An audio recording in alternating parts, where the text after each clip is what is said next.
Gogol's first day.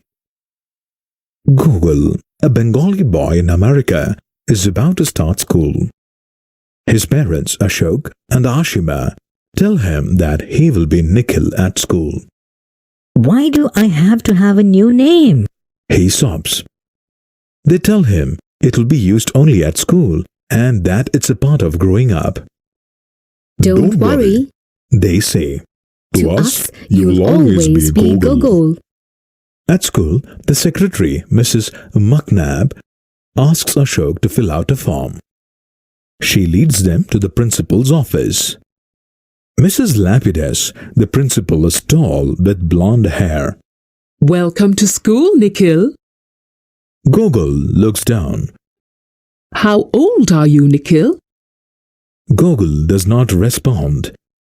Mrs. Lapidus asks, Mr. Ganguly, does Nikhil follow English? Of course, Ashok says. In order to improve it, Ashok addresses Gogol in English. Go on, Gogol. Tell her how old you are. What did you call him? Mrs. Lapidus asks. That's what we call him at home. But his good name is Nikhil.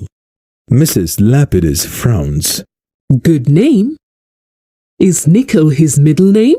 Mrs. Lapidus asks. No, it's not, Ashok says, beginning to lose patience. But he doesn't respond. Please, Mrs. Lapidus, Ashok says. I assure you, he will grow accustomed. Be good, Nikhil. Ashok says, thanks, Mrs. Lapidus, and leaves. Then Mrs. Lapidus asks, Do you want to be called by another name, Gogol? He shakes his head. Then it's settled. Can you write your name on this piece of paper? Gogol writes his name. Mrs. Lapidus asks Mrs. McNabb to type up a new registration form. Inside the classroom, Andrew is Andy, Alexandra, Sandy.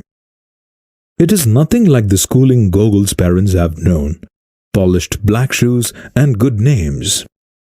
He sent home with a letter to his parents explaining that due to their son's preference, he will be known as Gogol at school.